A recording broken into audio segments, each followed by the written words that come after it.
ahorita estábamos hablando, hace unos momentos estábamos hablando de los operativos que se daban en la ciudad de Juárez. ¿Te tocó alguna vez, Brenda, cuando estaba Ciudad Juárez tan violento que estaban las células mixtas, Ay, cómo no, claro. estar en la ciudad de Juárez? Es que eran impresionantes, Sí, eran sí. impresionantes. Caminabas, ¿qué serían? 600, 800 metros y estaba una célula Sí, mixta de hecho. y detenían la gente. Pues bueno, todo mueble que circulaba, perdón, lo detenían.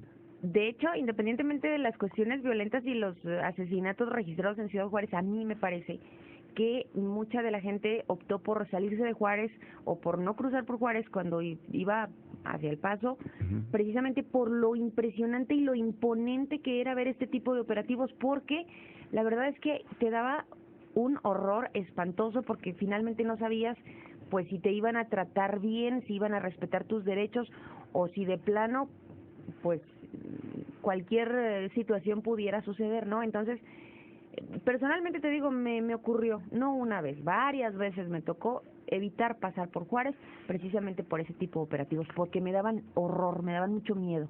Bueno, pues déjame te digo, saco a colación esto porque déjeme le menciono que el estado de Michoacán es un estado que pues parece ser que se le va de las manos a los agentes de seguridad, tanto municipal como estatal, y se menciona mucho que la solución a la crisis de seguridad en Michoacán es aplicar la estrategia que se utilizó por parte del gobierno de Felipe Calderón en la ciudad de Juárez, urbe que ya dejó de ser considerada la más peligrosa del mundo, afirmó el general Luis Enrique Montenegro, ex subdirector de la Policía Nacional de Colombia.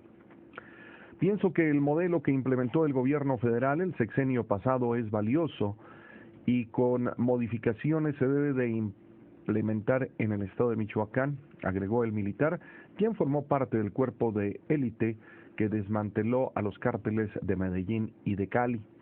En entrevista desde Bogotá, el ex jefe, el general Óscar Naranjo, asesor del presidente Enrique Peña Nieto, se pronunció con medidas extraordinarias para que incluya el toque de queda en regiones más peligrosas del estado. Fíjate, hasta ese grado está llegando en Michoacán.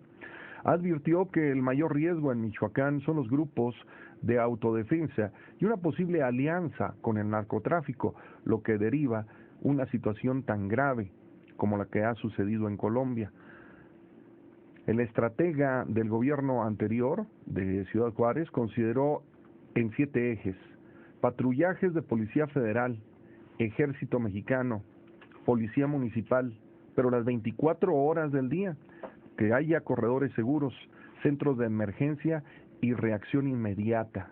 Además, operativos para verificar giros negros y quienes los frecuentan para evitar que haya armas y droga. Cero tolerancia a vehículos sin placas, robados o con vidrios polarizados, atención a secuestros y extorsión y programas sociales y de atención a adictos. Montenegro dijo que las autoridades tienen que fomentar la denuncia ciudadana para capturar a jefes de los Caballeros Templarios y al Cártel de Jalisco Nueva Generación, pero deben de hacerlo mediante un programa de recompensas. Mientras no haya detenciones importantes, no podrán hacerle nada a la inseguridad que priva en el estado.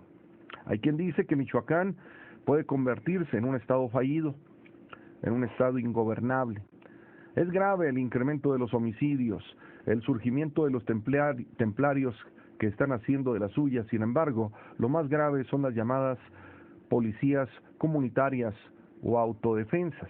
Eso indica que no hay presencia del Estado, hay temores y por eso la gente se está armando. Pienso que lo más importante es evitar que vaya a ocurrir algo como lo que ha sucedido en mi natal Colombia, fue lo que mencionó este general. Y ahí vuelve a reiterar, dice, se debe de aplicar lo que se hizo en Ciudad Juárez cuando los homicidios eran graves, incrementar la presencia del gobierno federal con la Policía Federal junto con la Sedena.